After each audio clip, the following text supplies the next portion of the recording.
Tonight we're going to talk about the Jewish community of the South during the Civil War era. And of course, you know, I'm going to be mentioning individuals and individual communities. Anything that can be done in the space of 40 minutes, 45 minutes with some time for discussion, you know, is not going to be so comprehensive as to take into account every community, every nuance. So please forgive me. I am painting things with, you know, a broad brush, but I think an accurate one, you know, based on the historical materials, many of which I will share with you. Two books, if you are interested specifically in the topic of Southern Jewry and civil rights, specifically, not a comprehensive history of Jews in the South, but just that specific area. One is Clive Webb, Fight Against Fear, Southern Jews and Black Civil Rights. Clive Webb, W-E-B-B. And the other is an anthology, Jewish Roots in Southern Soil. That's a more comprehensive book, but it also has a big section on Jews and segregation and civil rights. I will at some point put together a bigger, you know, biography. There's a lot of stuff out there now. Eli Evans books, The Provincials, The Lonely Days Were Sundays, his own personal reflections on growing up as a Jewish Southerner. So I will try and get that out, you know, for those who are interested and make it available. But anyway, so just a little bit of background.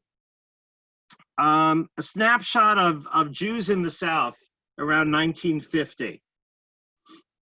About 265,000 Jews living in the South out of a population of 40 million. Okay, so the Southern Jewish population is small, right? It is less than 1%. If my math is correct. Much of that population was concentrated in larger urban areas of the South, but not exclusively. Jews were also in small cities. We're going to talk a little bit about Selma in a bit. But there were Jewish communities dotting what I would call, you know, second tier cities, county seats, places like Greenwood, Mississippi, Clarksdale, Mississippi, Gadsden, Alabama, obviously Selma. So not just in the bigger cities like Birmingham or Atlanta, but even in those smaller cities. Much of that Jewish population today is gone. I'll show you a picture or two from Selma in just a little bit. By and large, Jews, if they were accepted as whites, and in many places they were, it was conditional on their compliance with agreeing to the status quo. And that status quo was Jim Crow and the subordination of Blacks. You couldn't have it both ways. You couldn't be part of the white community and be a vocal opponent of segregation. That marked you as an outsider, as an agitator, somebody who was not imbued with the values of the white Southern community. That was the price of whiteness. Among middle class folk, membership in the white citizen councils was incredibly common. Many communities conducted door-to-door membership drives. There were at Chamber of Commerce meetings. Businessmen were signed up. The white citizens councils were unabashedly segregationist. They were very much opposed to integration at any level. They tended to represent a more respectable element because they believed in law and order, right? These were not the people in hoods throwing Molotov cocktails at black churches. These were the folks who were funding legal drives, who were, funding efforts through communal organizations to oppose segregation. Jews as individuals often felt pressured to join. There weren't that many Jews. We'll talk about some Jews who were segregationists, but for the most part, Jews were not out there pounding the pavements to become gain members for white citizen councils where they lived. But there were Jews who felt pressured to join. They paid whatever dues. They put their name on a membership list because there was a tremendous amount of social pressure. There was concern that it would affect their business relationships. And given how common membership was in these citizens' councils, it's perhaps not surprising. A 1959 poll found that privately, Southern Jews were more supportive of desegregation efforts, but publicly not. In fact, when that same survey asked non-Jews about what their perceptions were about their Jewish neighbors' feelings, 2/3 professed to have absolutely no idea. So you have to understand this Jewish reticence.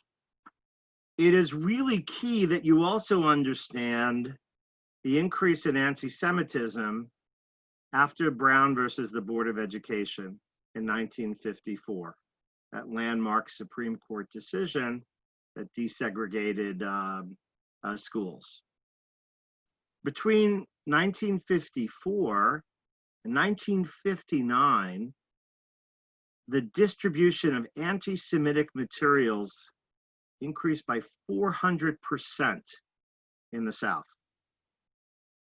And the Anti-Defamation League reported more than 40 groups in the South with anti-Semitic overtones between 1954 and 1965. Most of the white citizen councils were, out and out racist. They were not necessarily anti-Semitic. In fact, I recall reading a very interesting condemnation of one citizen council by another. One in North Carolina had kicked out its Jewish members, and another citizens council, I think it was Mississippi, essentially said, what an ashanda. They didn't say an ashanda. But they said, what a terrible shame. Jews are good segregationists, like all of their white neighbors, et cetera, et cetera. So, that was, an interesting little footnote. But clearly there was a growth of anti-Semitism along with efforts to desegregate. Jews were especially vulnerable in small towns, but they were also vulnerable in bigger cities. So here are just a couple of the things that happened in the year between the fall of 57 and the fall of 58. There was a failed bomb attempt at Bethel in Charlotte, North Carolina, November of 57. Temple Emmanuel in Gastonia, North Carolina. A couple months later, February of 58. Another faulty attempt. There were 30 sticks of dynamite. That's a lot of dynamite. but the fuse didn't work. Bethel in Miami, an Orthodox synagogue, March 16th, 1958. There the bomb exploded, thankfully no injuries. The same day, some 12, I think 16 hours later, but also on March 16th, the JCC of Nashville, bomb explodes, no injuries. At Bethel Synagogue in Birmingham on April 28th, 1958, a failed attempt. They discovered the bomb and the fuse had burned within just a couple of inches and it went out. The next day, Jacksonville, Florida, Jacksonville Jewish Center, bomb explodes, no injuries. Now, I am going to pull up a picture. Let's see if I can just get this on Zoom. Go to my screen share. Here we are. Screen share. Okay. Hopefully, can everybody see this? Yeah, hopefully you can. I know you're. Let me just for a moment. I can see it. Okay, good. All right, thank you, Stephen. If you don't, thank you for unmuting. So here is an image. I bought this image. This was one, this is at obviously 3rd and Silver. This was some of the damage that the bomb had done. I'm going to show you another picture, which is, let's see, and let me get that. Okay, you should, can you see this one? Yes? Hopefully. All right, so See one. No, it's the same one, Rabbi. You need to change it. Oh, this was okay. All right, then let me go back and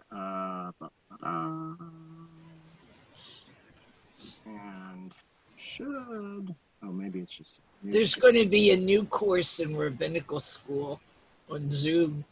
Well, there probably should be. Here we go. All right, new share. Okay, so this is in front of the bombing at the Jacksonville Jewish Center. Another Getty image that I purchased. There was a meeting held here in Jacksonville. This fellow is, I don't know, he's maybe a federal agent. This guy over here is the mayor of Miami. All right, I'm going to identify this fellow over here. Does anybody recognize him? That's Hayden Burns. Hayden Burns? Yeah, he was the mayor of Jacksonville. Yeah. All right. Joe Lindsay, who was Nashville's mayor. Now, this guy is my favorite. I'm saying that a little tongue in cheek. That's Eugene Bull Connor. If you've seen those iconic, those famous and horrible pictures of snarling police dogs in Birmingham, and the hoses, high pressure hoses, hitting the peaceful demonstrators who were looking for desegregating public accommodations in 1963. This is 5 years before that, but that was the work of Eugene Bull Connor, the police commissioner, I guess director of public safety was his official title. But here they all are. All right. I guess this is Detective Sergeant T.S. Bidrow pointing out the bomb damage at the JJC. They came a number of days later to discuss the violence against Jewish institutions. Miami had a bombing. Birmingham almost had a bombing. Nashville had a bombing. And there's Hayden Burns. So interesting photo. I bought these for the synagogue so that they will live in the archives. I can't share them on the internet because that license was obscenely expensive, but at least I got the rights to to create two physical images of the picture, of those pictures. A couple of months after the center bombing, thankfully, no one was injured in any of these bombings. The temple in Atlanta, not temple here, but you know, the driving Miss Daisy, the big temple, October of '58, bomb explodes and no, thankfully no injuries. All right, that's all in that period, that 1 year period. So Jews were very much on edge with increased desegregation pushes and agitation.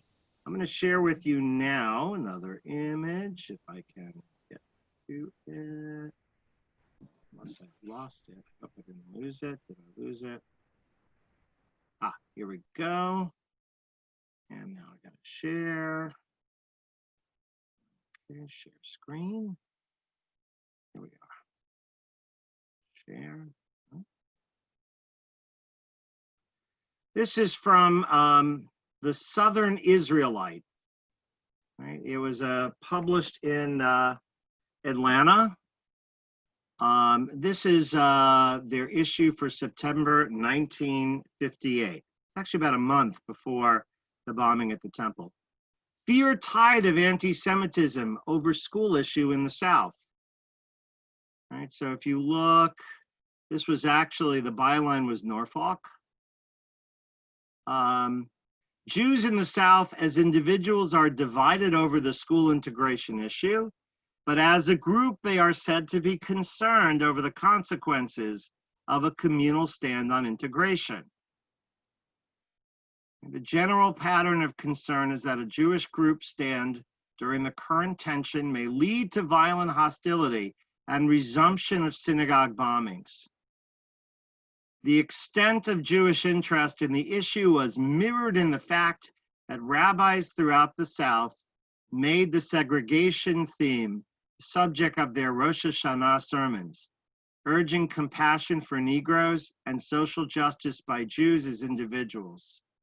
Many of the rabbis branded segregation as immoral. I gotta tell you, those pesky rabbis, you know, it's what you get when you give them freedom of the pulpit. They're gonna get somebody their nose bent out of shape. But that being said, that really was something that people had fear over. So the Birmingham Jewish Federation opts to cancel its annual allocation to the American Jewish Committee in 1957. And they issue a statement: the white community in the South is generally opposed to desegregation. The Jewish community in the South is part of the white community in the South. They phrased it very cleverly. They didn't come out saying that they were opposed to desegregation. They said that they were part of the white Southern community. Most of the Northern civil rights workers who came down made little effort to contact or build bridges to the Jewish communities of the South. They were there to work on the often dangerous work of civil rights. You came for the Summer of Freedom in 1964 through the Council of Federated Organizations, COFO, or CORE, or SNCC. You weren't there to see how your Jewish co-religionists were feeling. Let's share a picture. Here we go. This was one of the photos that I took when I was traveling just last week. Let's see.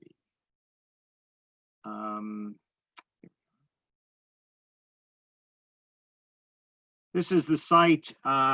It's about 25, 30 minutes, not quite 30 minutes north of Meridian on State Road 19. on the way to where between Philadelphia, which is the county seat of Neshoba, and Meridian. The three civil rights workers, James Chaney, who was not Jewish, he was Black, Goodman and Schwerner were. Andrew Goodman and Mickey Schwerner. This was the site where they were killed. They were pulled over. This was it still is a dark, in the middle of nowhere country road, about halfway between Philadelphia and Meridian. And during the summer of 1964, there was huge tension that went on, and the Jewish community felt it. Today, it's just a lonely little site in the middle of nowhere. I mean, literally in the middle of nowhere. I guess that's why it made such a good place to ambush them.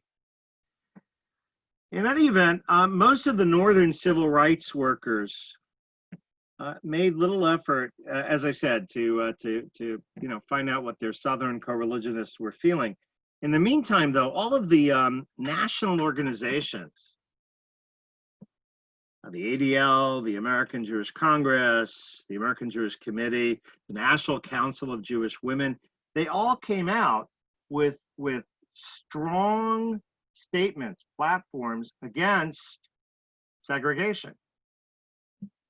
So the prominence of these statements, on the one hand, raised the hopes of Black leaders in the South, that maybe, this is what Jews are saying, and that's great. So the local Jews will, go along with their national organizations. It also raised the anger and the ire of segregationists, who assumed that Jewish organizations represented all Jews. So it was a double whammy. Martin Luther King Jr. in correspondence, he was quite close to Rabbi Jacob Rothschild, who was the rabbi of the temple. Acknowledged his disappointment. He said, "I think we all have to admit that there are Jews in the South who have not been anything like our allies in the civil rights struggle and have gone out of their way to consort with the perpetrators of the status quo." So Jewish communities, often would get it on both ends. So let me stop here. I want to talk about Jewish merchants in a moment, but I'm going to, if there are any thoughts, comments, questions, this would be a good, before we talk about Jewish-owned businesses and desegregation. Rabbi, Yes. as I Is that said, Evelyn? Hi, Evelyn. Thank you for the book, by the way. I'm enjoying it. good. And the note. I appreciated hearing about all your family connections all over the South. Well, speaking of Meridian, I had cousins there too. But Okay. anyway, first of all, I want to say that a lot of these northern Jews who came down to the South probably felt like a lot of northern Jews today, that there were no Jews in the South. So therefore, they really didn't make contact. And as you know, having been to Selma, you probably saw the synagogue there. I did. Yeah. We'll get to that in a bit. But when it comes to merchants, there are many of us here tonight whose parents were merchants during that time, and they were between a rock and a hard place. Yes, which I'm going to get to in a moment. But yes, that is absolutely true. And that was true across the board, but some of the most successful, we're not going to look at every city, obviously, but in a couple of different cities where the biggest, most successful ones were both targeted by protesters and demonstrators, and had in some ways were seen as kind of the linchpin for the whole process. In February of 1960, 4 Black freshmen at North Carolina's A&T College in Greensboro, there you go, for There we go for Evelyn. Ushered in what?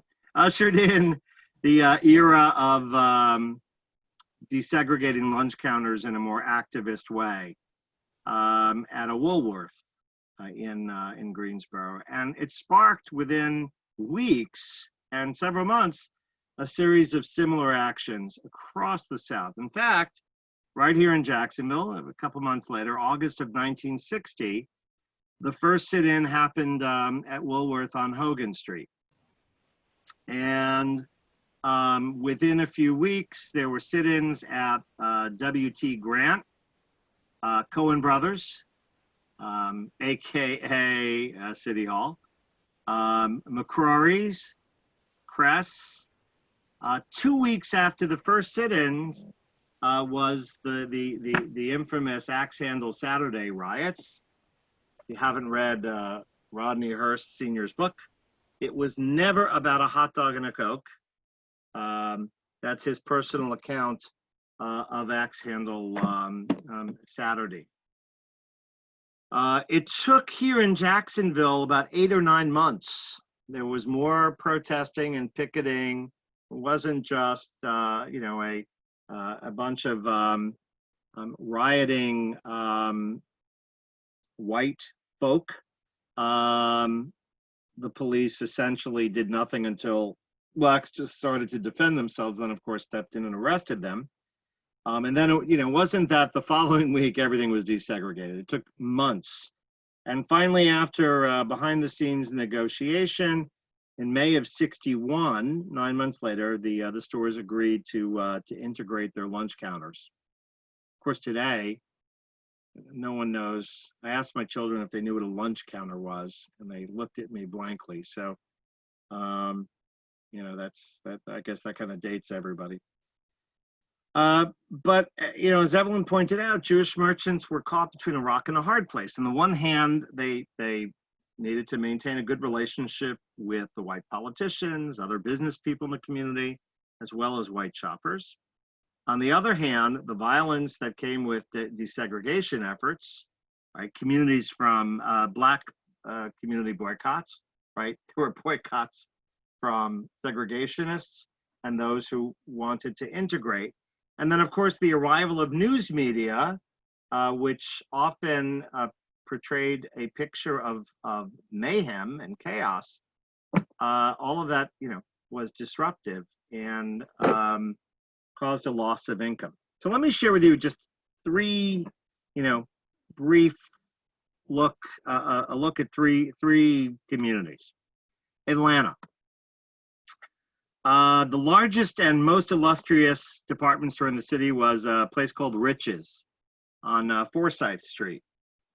It had been founded in 1867 by a Hungarian immigrant and former peddler. By the way, all of these big retail stores were founded by immigrants who came after the Civil War. These were more from Eastern Europe. These were not those who fought for the Confederacy and had been residents of the South from the antebellum days on.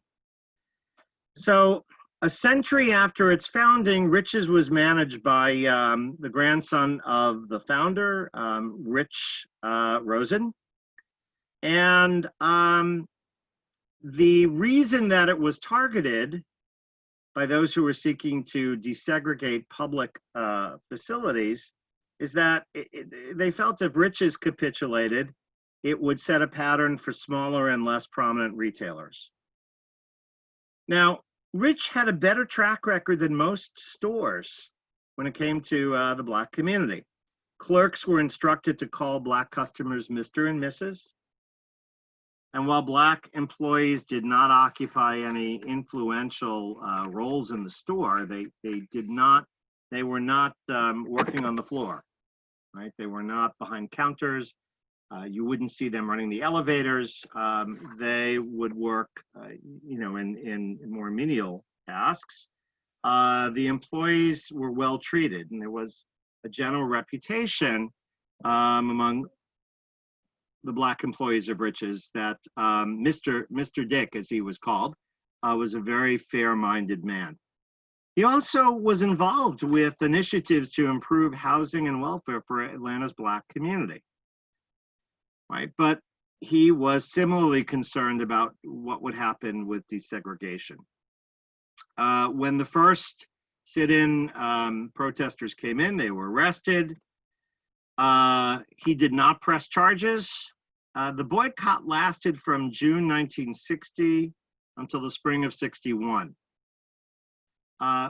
What helped in the end was that various relatively more progressive Jewish store owners and Atlanta's mayor, William Hartsfield, who was after whom, or half of the airport's name is, Hartsfield was very much a big believer in that Atlanta's future required that it adopt a more progressive image. So with the mayor's help and various members of the Chamber of Commerce, Atlanta had one of the, I wouldn't say trouble-free transitions to desegregation, but a relatively peaceful one, relatively. One interesting business owner was Marvin Goldstein, who was a member of the big conservative synagogue, AA, as it's called, an Atlanta native. He went to dental school at Emory. He was a dentist.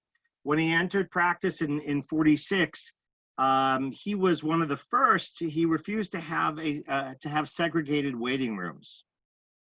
Right, so he's already, more liberally minded. It was like Dr. Price here in Jacksonville. He decides to open a hotel, the Best Western American. And when he opens this hotel, right, it's built from scratch in 63. He offers, it's an integrated hotel from the get-go. This is a full year before the Civil Rights Act of 1964 required desegregation in public accommodations. He is, a rather interesting example. Despite the Klan picketing and despite the Klan issuing death threats, the hotel opened as an integrated facility from the get-go, and it prospered. But at the other end of the spectrum, there was another fellow, Charles Lebanon, who ran a deli in Atlanta called Leb's. As a New York-style deli. Leb's turned Harry Belafonte himself away from the door. Belafonte tried to get in there to eat twice, and they said, "I'm sorry, no Negroes are allowed." And of course, this caused a big stir. He had come to town and had put on a huge concert. For those of you who've seen, the movie Green Book, it was not unlike that, in many ways. So of course, a reporter beats his way to Charlie Leb's or Lebanon's door, and he was quoted as saying, from the newspaper account, "I know how it feels to be discriminated against. And I'm a great admirer of Belafonte, but I can't integrate my restaurant because the others won't." When demonstrators attempted to enter in January of 64, he had bouncers hired, ready to go with padded chains to beat them off. And ironically, a group of Klansmen came to assist in keeping the students out of the restaurant. About a month later, some of these SNCC, the Student Nonviolent Coordinating Committee, which was founded by John Lewis, may he rest in peace, co-founded by John Lewis. They weren't so nonviolent.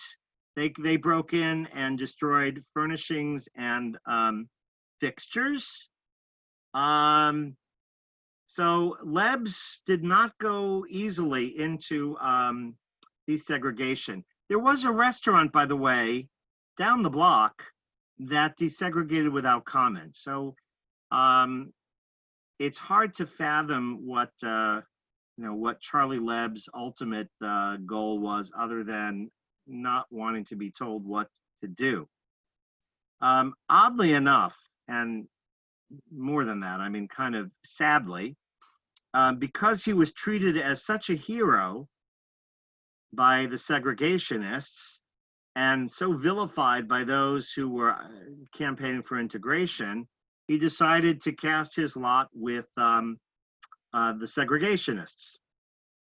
So in January of 1965, there's a dinner organized by a group of prominent members of the Atlanta community, including Rabbi Rothschild and other prominent progressive Jews, in honor of Martin Luther King Jr., having received the Nobel Peace Prize.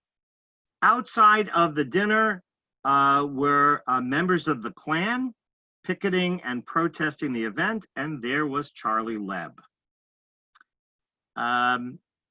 Jews who had constituted a very significant percentage of his customer base really deserted him after that. And by the end of the 60s, Lebb's went bankrupt. And that was the end of him. So that's Atlanta. Briefly, Little Rock, and then Birmingham. Little Rock had 3 major Jewish department stores: the Gus Blatt Company, Pfeiffer's, and M.M. Cohn. Like all of these other places, they were not dyed-in-the-wool segregationists, but they were very concerned about the implications of what would happen to their business if they desegregated willingly. Pfeiffer's removed all of its lunch counter seats rather than to desegregate. The campaign in Little Rock faltered in 1960, but it was resurrected 2 years later. And by January of 63, Little Rock's retailers had desegregated their lunch counters. And this is before the Civil Rights Act of 64. And finally, Birmingham. Protesters targeted 6 stores. 3 were Jewish. I'm going to put up a photo. No, that's not. Whoops. No. Do that.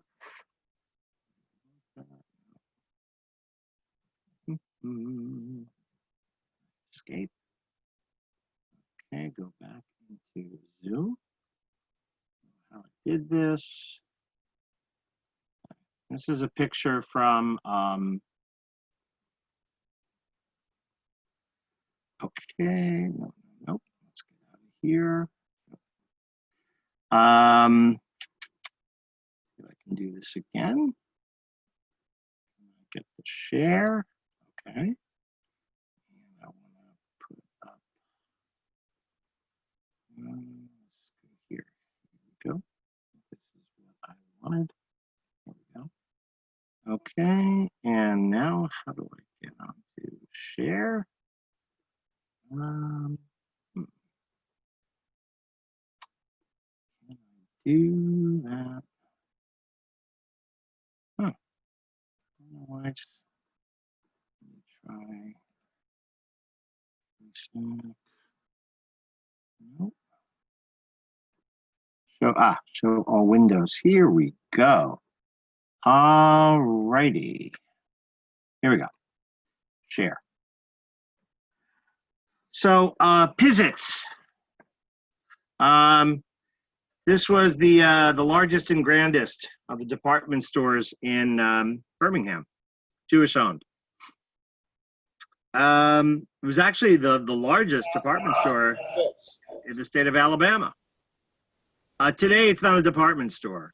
The building carries the name Pizzitz, but it's a residence. It's there is it's sort of a concept of urban condo living, but I guess as part of the sale, you can still see there's a flag. It says the Pizzitz. So even though it's no longer a department store, it's probably 7 stories. It's quite a large building. Unfortunately, where the leadership in Atlanta, where you had Mayor Hartsfield working behind the scenes to bring negotiations into place, you had Eugene Bull Connor in Birmingham, who was adamantly opposed to segregation in all kinds, desegregation of any kind, right? So we talked about the famous photo of him, savagely sicking, snarling police dogs on the demonstrators.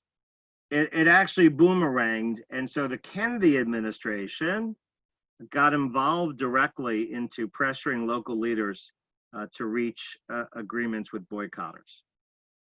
So for the most part, Jewish merchants, weren't inherently hostile to change, but they were deeply concerned by their own marginality as Jews, and that despite their economic success, they had an eye on the bottom line because this was their livelihood.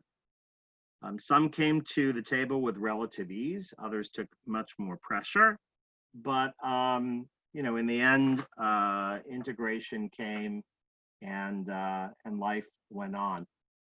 If some of these stores, most of these stores went out of business, it had nothing to do with race and everything to do with the changing nature of urban culture and the growth of the suburbs and the rise of the suburban mall. Okay.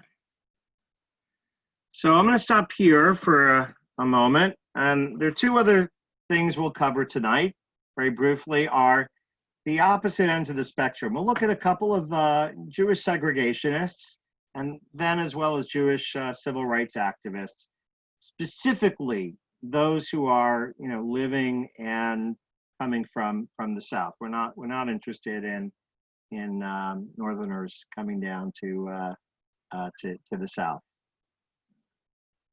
Any questions, comments?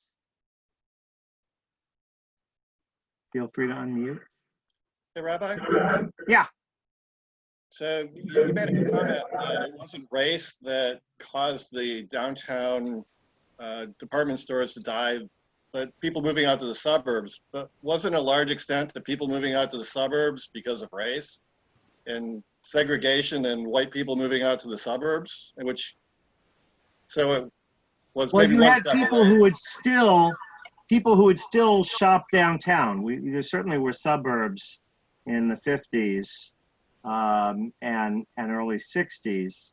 But what you began to see were, the migration of culture, of shopping culture from cities to huge mega malls with parking for everyone. And so, I mean, I guess what I'm trying to say is that there's a certain irony that in what motivated some of the reluctance was the fear of economic reprisal. But in the end, integration in public accommodations within these stores all happened without mishap, without economic reprisal, and it was larger economic forces, not race per se, that saw all of these places end up going out of business, except for Charlie Lebs. I think he just chose the wrong side, and in the end, his bad decisions drove him out of business, because even the Jews themselves didn't want to support his business after he started, hanging out with Klansmen, which I don't know what self-respecting Klansman would hang out with, a Jewish deli owner, but stranger things have happened. So let me very quickly talk a little bit about Jewish segregationists, and then about we'll end on the high note of Jewish activists. So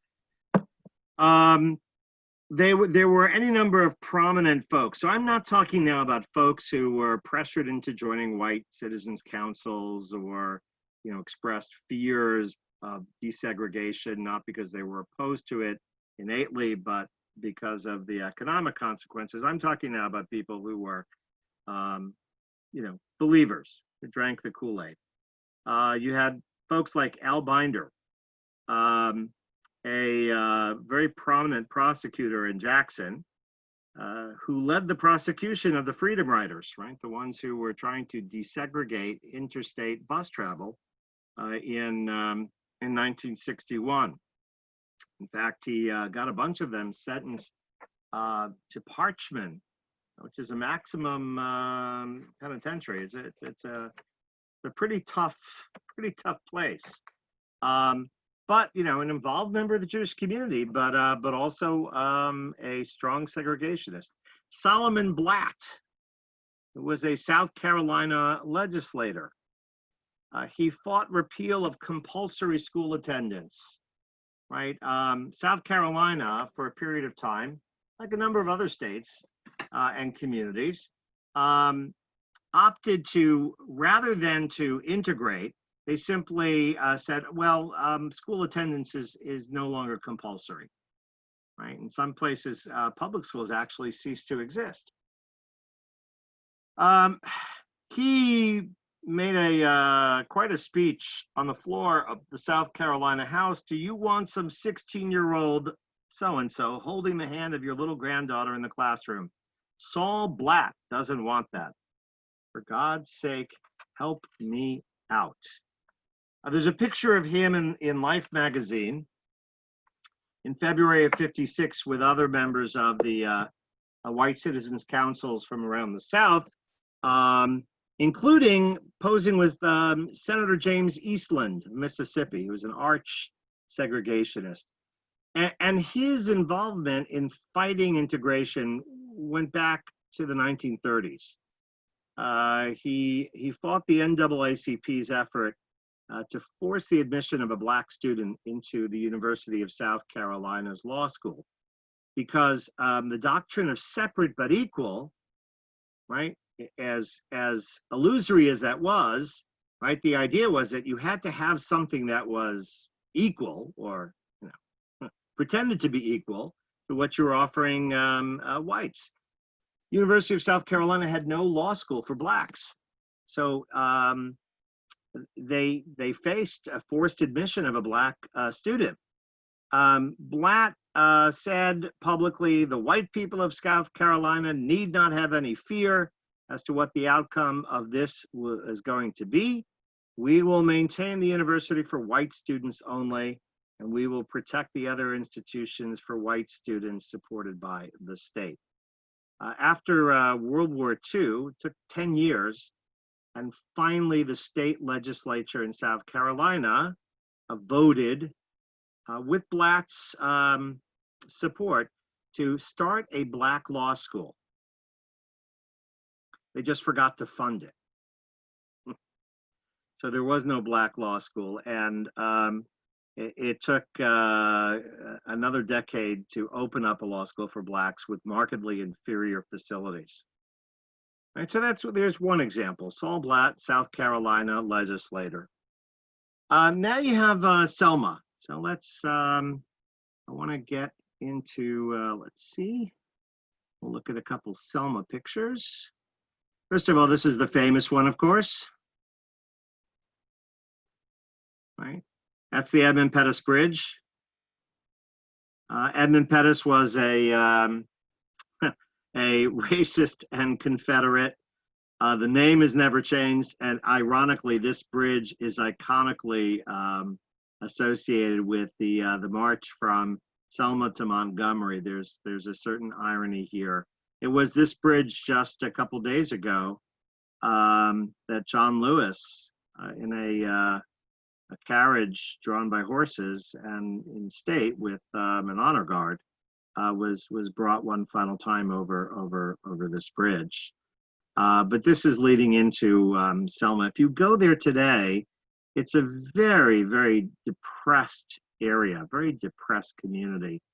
The storefronts are largely empty. There really is not much there. About the only thing in Selma is the history of the civil rights drive to register Black voters in 1965, and the events that happened at the foot of the Edmund Pettus Bridge in the clashes between Alabama state troopers and demonstrators. It's on this march, by the way, that famous picture if you've seen Abraham Joshua Heschel walking with Martin Luther King Jr. It is on the way from Selma to Montgomery. It's about 50 miles. US 80 is the highway they marched on. It's now a historical roadway, and you can, we drove it in reverse from Montgomery to Selma, but there it is. But in Selma, you have, let's see, back here. Here it is. Mishkan Israel. This is the synagogue in Selma, right out there on the main drag. The Selma Jewish community went back to the 1830s. This building was dedicated 1899, 1900. It's closed today. You can see that these windows, it's boarded up here. The reason it's closed is that Selma, which once had 150 Jewish families, today has 9. So there aren't too many Jews left in Selma. But let's see. Show you one picture. This is a picture from the Edmund Pettus Bridge, and this is actually the fellow I want to talk to you about, Tepper, Saul Tepper. So this is as you're coming off the bridge in Selma. You can see it's faded now. This was Tepper's. It was a department store. And you can still see there were, oh gosh, I mean, the Jewish community in Selma was very well integrated into the non-Jewish community.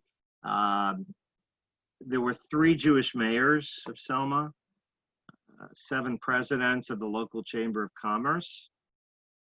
On the other hand, of 15,000 potential Black voters in 1963, only 335 were registered. And the median income of a white family was $5,150 in 1963, but for a Black family, median income per year, $1,393. So Saul Tepper, right, who owned Tepper's, was born and grew up. He was his parents were immigrants, not uncommon. But he was an official spokesman for Sheriff Jim Clark of Dallas County. Clark had a reputation. He was a little like Eugene Bull Connor.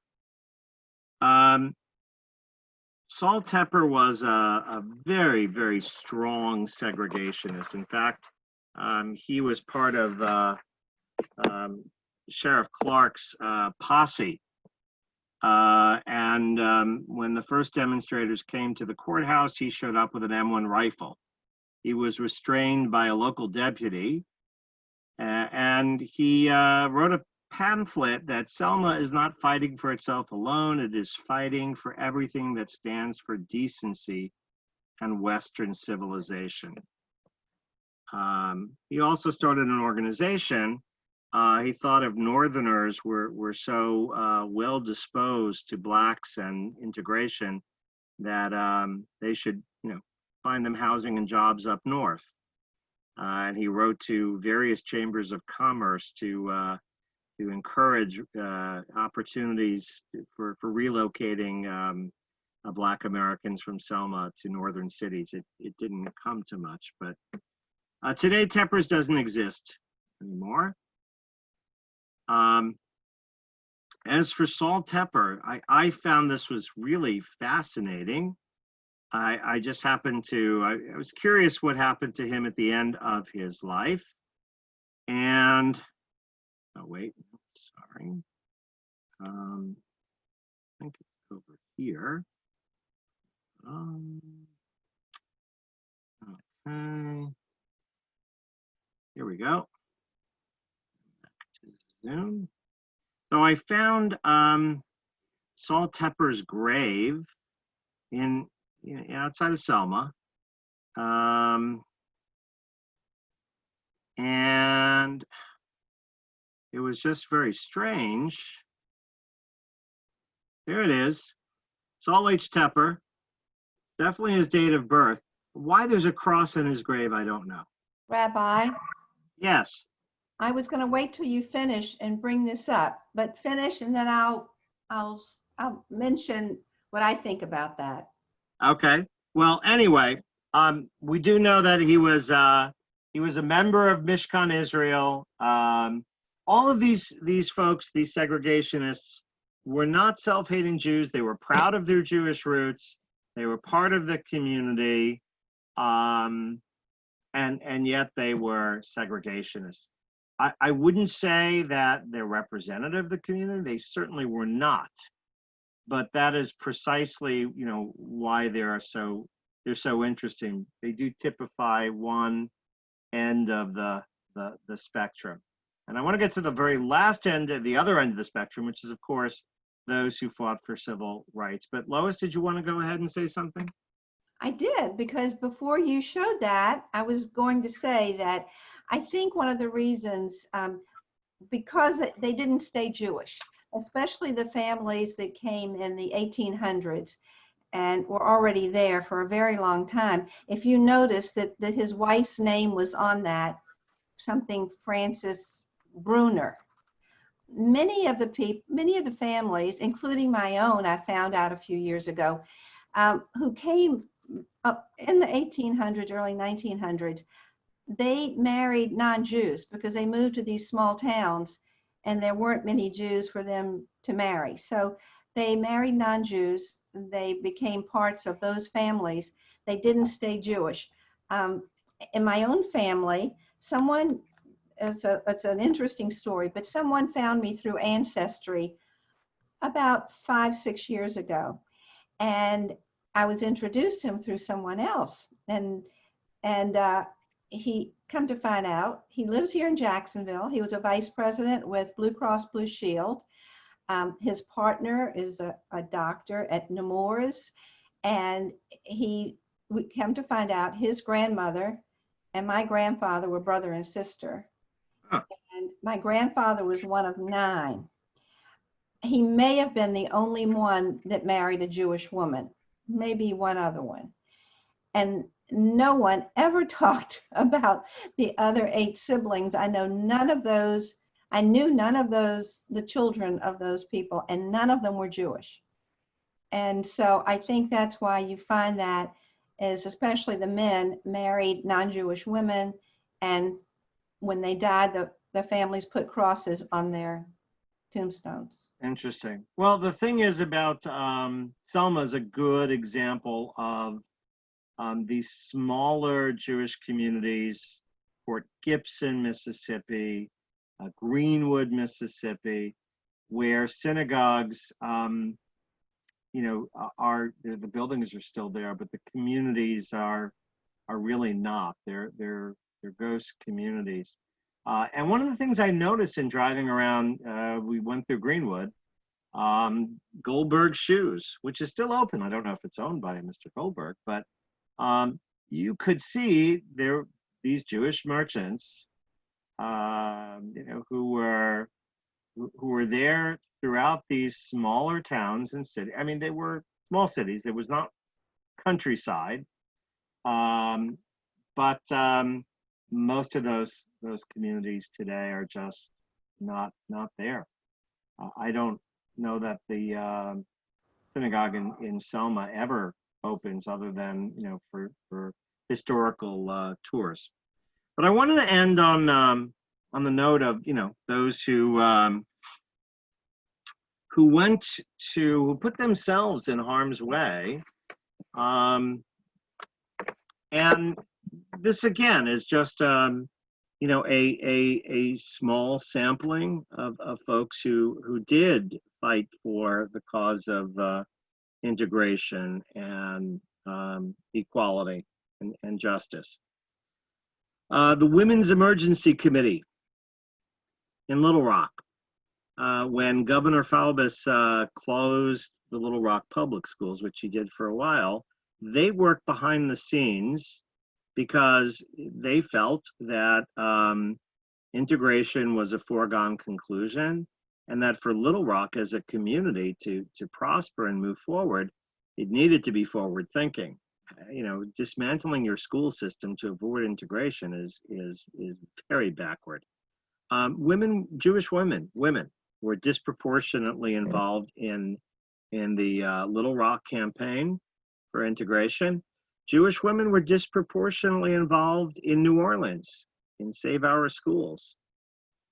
Indeed, if you look at the record, there were more Jewish women involved than men among Southern Jews. You could chalk it up to, you know, if you were a man and you owned a business, you had to be much more circumspect. And much of the effort of these Jewish women were in fact behind the scenes.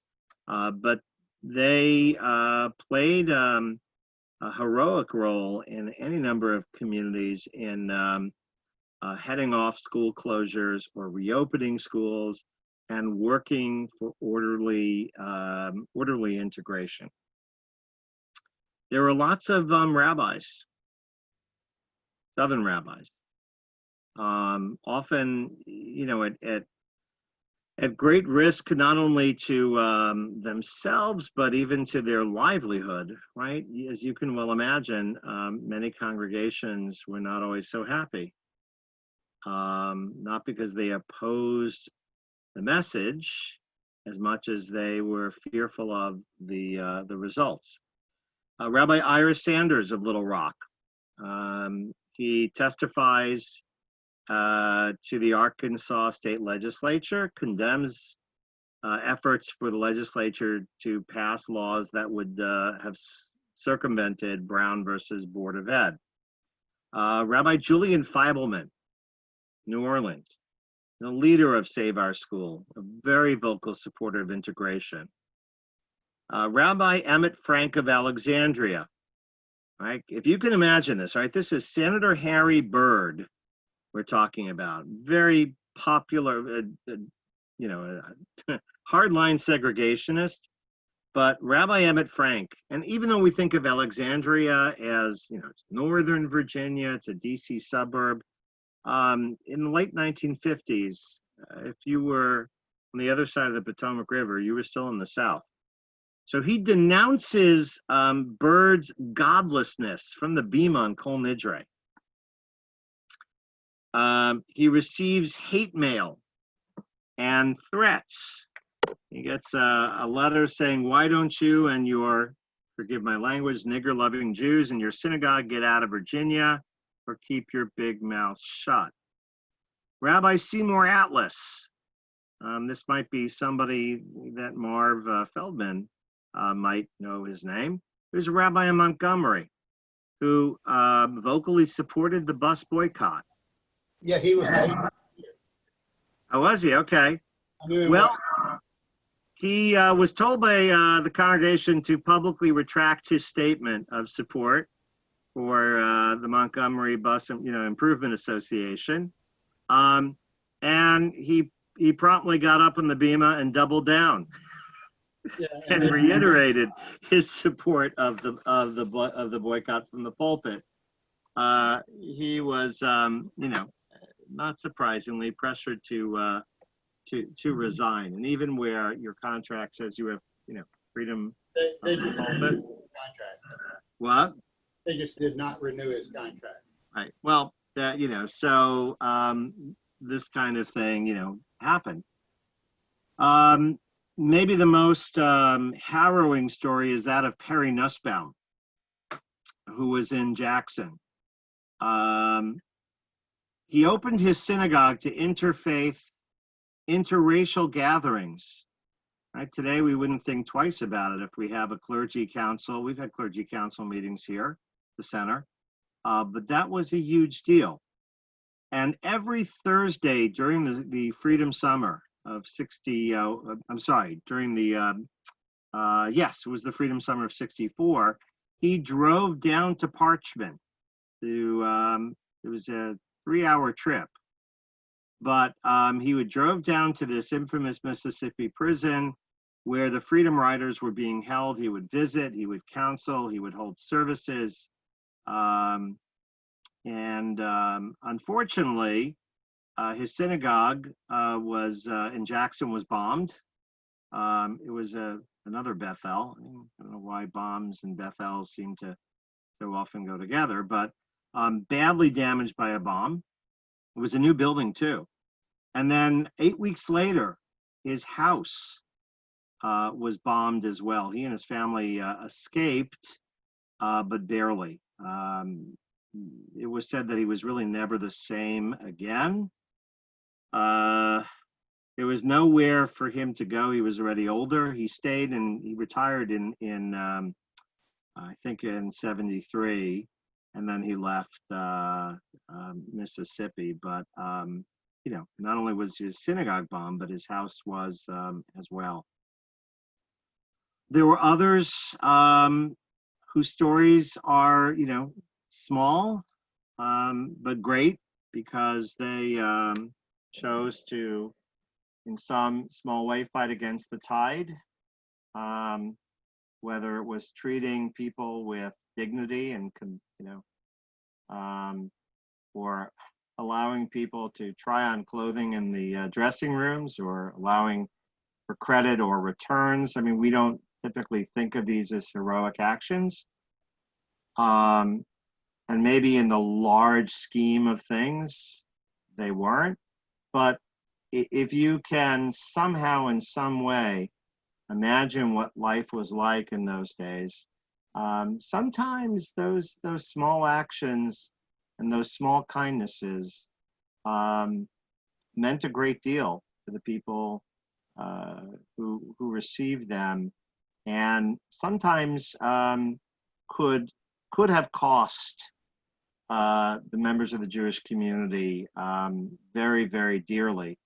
If you stop to think that Emmett Till was horribly beaten, tortured, and killed because he simply whistled at a white woman, it didn't take much. So in the final analysis, Jews in the South during the Civil Rights Movement, there were those who fought courageously against integration, against segregation. There were a few who were in favor of segregation, and vocally so. And most everybody was simply concerned about surviving, making a living, and not being, walking a tightrope between acceptance and violence. So unless we actually lived in that environment, I think we have to be, careful to be too judgmental. Most of the folks who came from up north, many of them were courageous. They were idealistic. They were amazingly passionate about all of the right things for all the right reasons. Some of them gave their lives, but most of them, assuming they weren't killed or beaten or maimed, and some were, returned north and went home. For those who called this part of the world home, you were already here. Rabbi, I'm going to stop here and just feel free to unmute, and whatever, questions, perspectives. Rabbi, I'm aware that many folks on this conversation, lived this as children and have, memories of things. So anything personal that folks want to share? Do you know the book, The Peddler's Grandson? It's growing up Jewish in the 1950s in Jackson, Mississippi. I have a book, another memoir called The Jew Store, but That's a good no. one. Tennessee. It's called The Peddler's. Jew Store is in, yes, that was in small town in Tennessee. Yeah, The Peddler's Grandson. It's a Jewish life in the 50s in Jackson, Mississippi. Okay, I will have to, I'll add that to my reading list. Rabbi, Yes, Milton ma'am. Mann, who you know lived here and was a member of the congregation. I knew Milton well, may he rest in peace. Okay, well, when we lived in Philadelphia, there was an article in Philadelphia Magazine about Black people who had converted to Judaism. And lo and behold, there was a story of a woman who lived in his town of Rayford, North Carolina, and shopped in his parents' store. And the reason she converted to Judaism, because his parents were so kind to her when she was a customer in their store. Huh. Wow, that's quite Yeah. a story. And also, Marilyn? you've heard of Is that- vertical integration?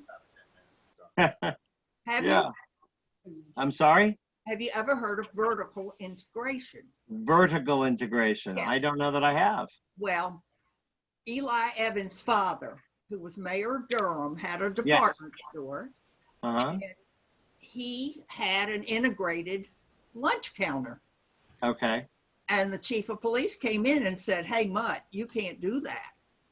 He said, "You can't have them sitting next to each other." He said, "Okay." So he took out the stools. You couldn't sit with a Black, but you could stand next to him. Okay. Rabbi, Go ahead. Yes. Rabbi, I'd like to go back a little bit to the Civil War period. Jews. Okay. Well, yeah. Okay, because it's very important. Jews fought on both sides. Yes. And at the end of the Civil War, the Jews organized an organization called the Hebrew War Veterans. That became the Jewish War Veterans. Yes. So Jews fought on both sides. Yeah. There were about 7,000 who fought for the Union, about 3,000 who fought for the Confederacy. Right. And the Jews have been fighting anti-Semitism for many, many centuries, and they will continue to fight. Well, God willing. Did you know Rabbi Prince? Yeah. By the way, one of the things that I take away from this, and I need to say this to everybody, is in preparing my notes, I was struck time and again, and even in my trip around different parts of the South, there is a nexus between racism and anti-Semitism. And the fact that efforts to promote integration came with increased anti-Semitism is not accidental. I think the notion that you can fight one form of prejudice, hatred, or bigotry and ignore others is a mistake. They morph into one another. When it is about excluding, when it is about the other, whatever the other may be, we often find that the forces of intolerance from against one group is very easily translatable into intolerance against another. I think that is one of the lessons of history, and that just came home to me in a very big way throughout all this. Rabbi, yeah. Rabbi, I think that, Let's have maybe somebody who hasn't spoken yet. Rabbi, I think that in Birmingham, Pritzker's, I think was sold to Parisian and became Parisians actually downtown Birmingham as a department store. Is that right, Marvin? Exactly. That's exactly correct. Yeah. And All right. yes, and the Pritzkers that you took a picture of there now has become a Pizzits. Visits. Pizitz, it was pronounced. Pizitz. Sorry. Pizitz. Okay, Pizitz. A woman, she's a friend of my stepdaughter, Melanie, Margie Pizitz, and they in Birmingham. Anyway, it became Parisians, and Parisians, of course, then got sold out to I guess the Saks and Macy's and everybody. Subsequent to Macy's now, subsequently, and that was what the history was there. It was not. They didn't go out of business as such, but They got bought out. yeah, they got bought out. And there were other stores. There's other Gus Myers and some other places there in Birmingham that are very good department stores are still in existence. A lot of what happened in Birmingham was not moving into the suburbs. Birmingham had a viable downtown, basically, not like ultimately in Jacksonville by moving to the town center, which is destroyed downtown here. And that's that story. But as attested to by many of the congregation, in the South, you had Jews living in little towns running a little store, and it came the holidays, they all went to the big city. They went to Savannah in Georgia. They went to Atlanta to Synagogue. And you went to Birmingham and you were in Alabama. You know the story. Everybody else does as well. And you really couldn't fight the tide back in the early 40s and the 50s because that was your life.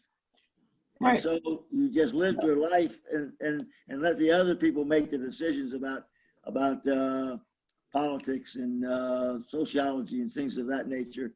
And that was the attitude I think that transpired throughout most of the South. But the South was built retail-wise by Jews all over. Mm-hmm.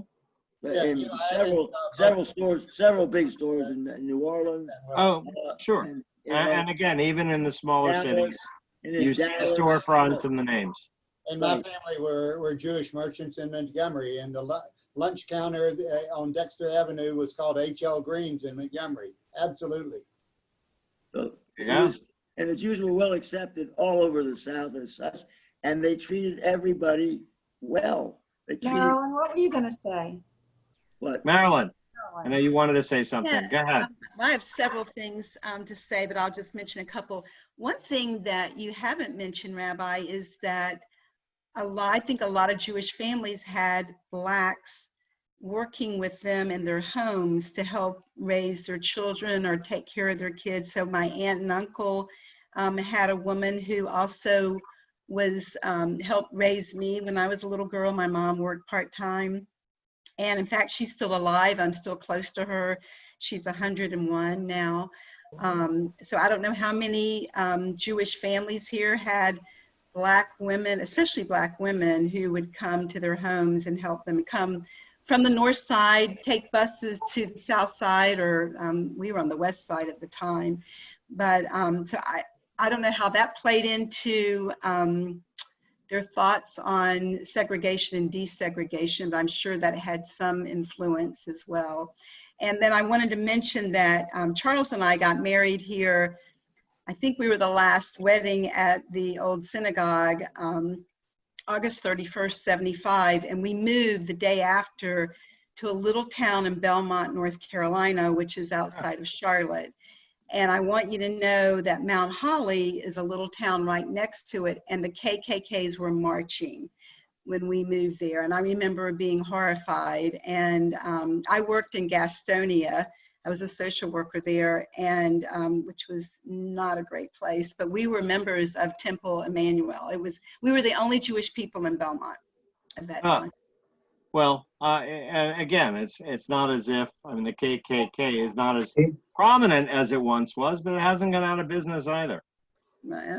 Unfortunately. Yeah. Unfortunately.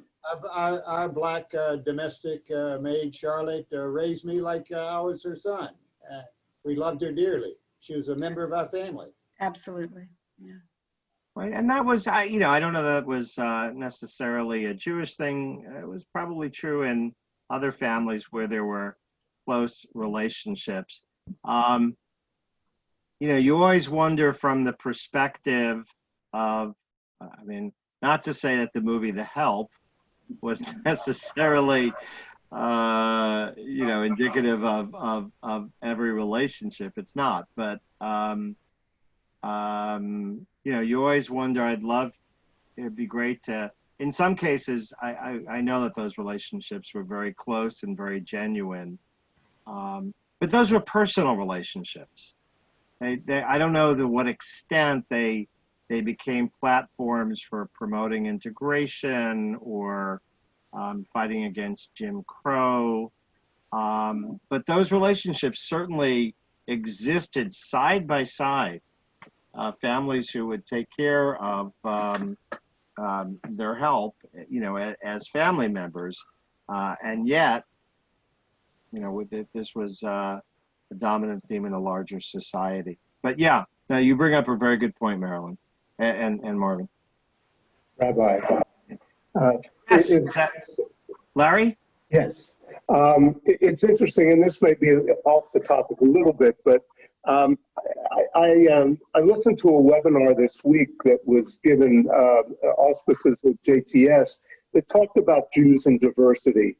And it's something I really didn't think much about, but the fact that there are more and more people of color who are Jewish. Yes. And the problem nowadays in terms of these people of color who feel marginalized within the Jewish community.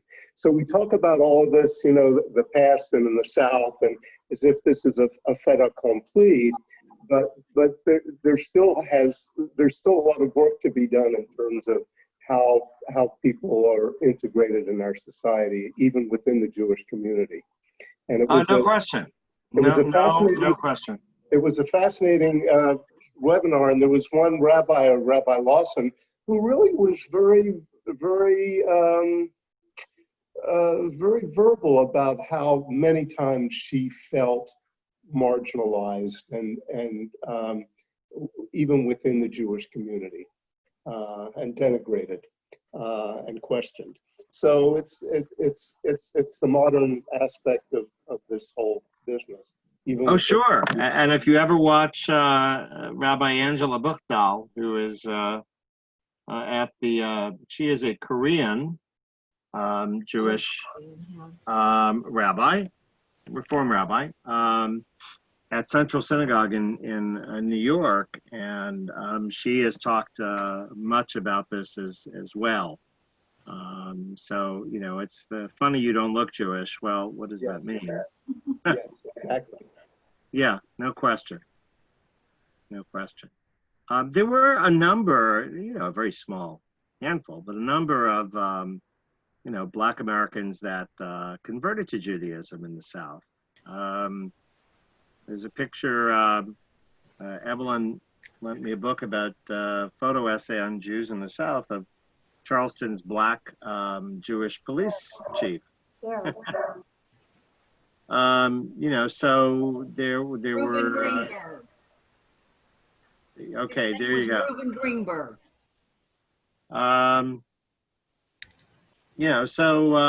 But you're absolutely right. It is a point well taken, and we still have, in traveling over the course of the last 9 days, last week, coming back.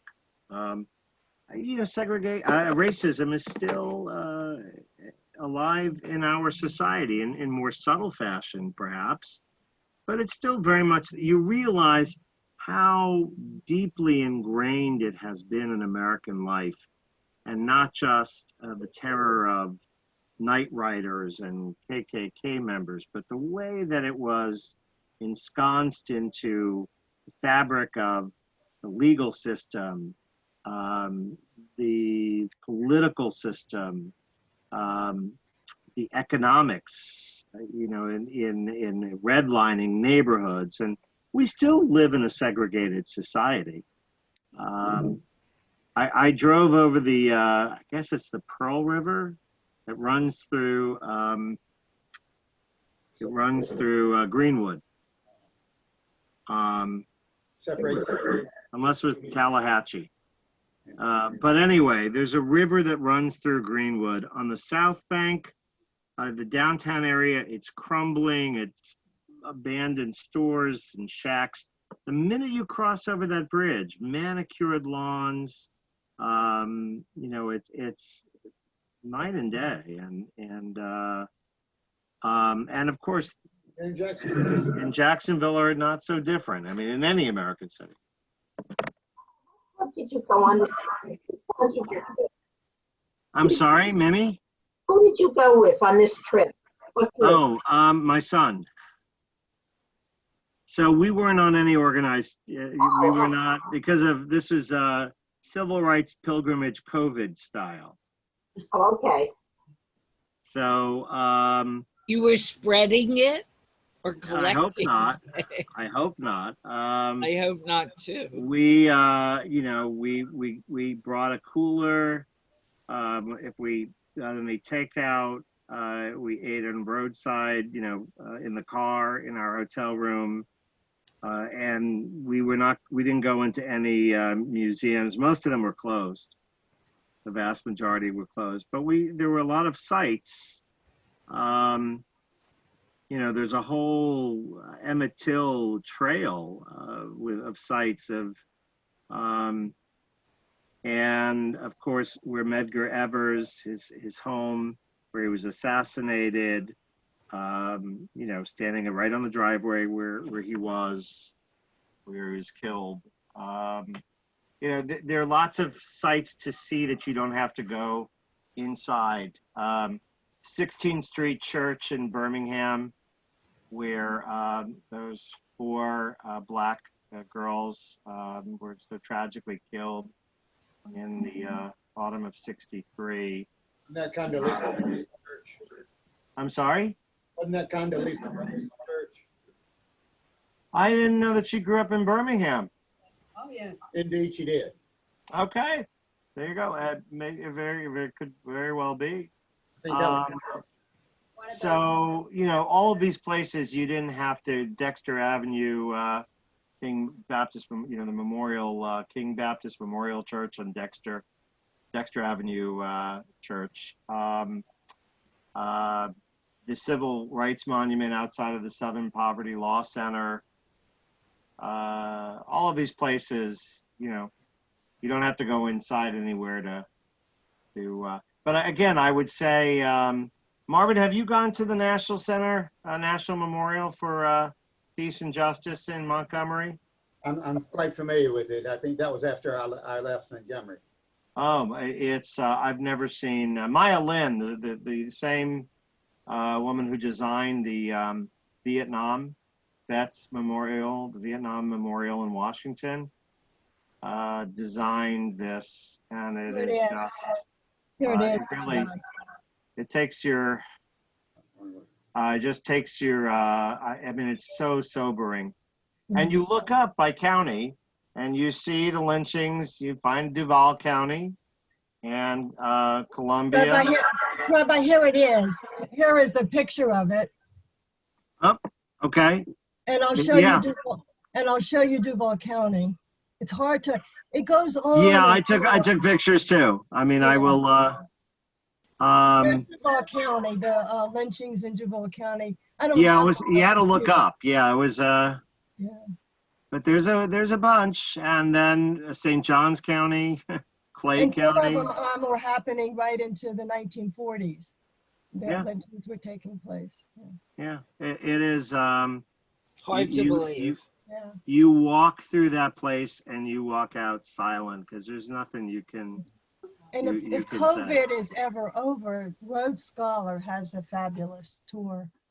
Well, when COVID's over, I would love to do, a They civil have a rights trip as fabulous a synagogue. tour. Yeah. But first we have to get beyond the current pandemic.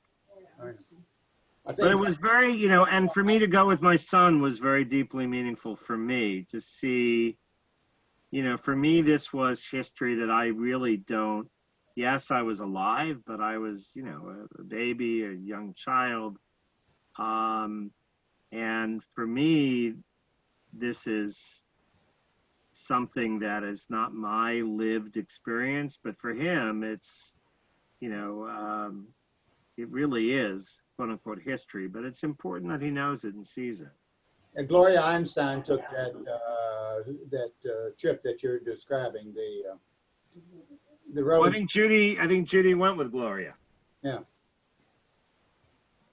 So it's definitely a lot to. We went to a place in Mississippi called Shibuda, small town south of Meridian, where 6 people were lynched, hung on the same bridge between 1918 and 1942. And the stories are just, you know, horrible stories. And right here, you know, we have our own, if you will, Emmett Till in Live Oak. A young man, Willie James Howard, had the audacity in 1944 to write sent a Christmas card to a white girl and then followed up with a note that, you know, essentially said, "I'm sweet on you." He showed it to her father, and her father and 2 other men came and abducted this 15-year-old boy at gunpoint, and then horribly forced the father of this boy at gunpoint to come in and on the banks of the Suwannee gave the boy a choice of either being drowned or shot. And, you know, it's a terrible, terrible story. And the father had to watch this. This was 1944. And of course, you know, even though it was known who the participants were, no charges were ever brought, no investigation, and nothing was ever done. There's a wonderful book, I mean, it's sad, but it's called Devil in the Grove. And Yes. It's about the Yeah, I read that.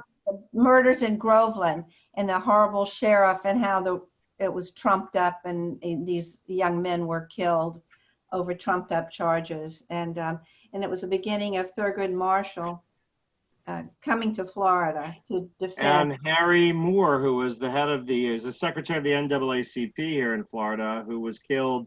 He was one of the first bombings, his house. Yeah, 1951, Mims, Florida. Yeah, it's a terrific book. And he's memorialized in Montgomery.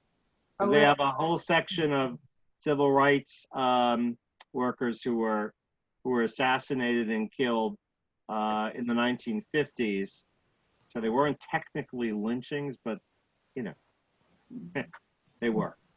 Rabbi, I was teaching high school in Stark, Florida at Bradford County High School in 1969. Oh, wow. Della Rosenberg, does that ring a bell? Della Rosenberg was the Dean of Girls. Ah. And it was the first year of integration, and white parents were on the steps. Now the building where I was teaching is no longer there. It has since been torn down, a more modern building. It was an old brick building, and white parents would stand there with their, I don't know the difference in guns, okay? The long ones. Okay.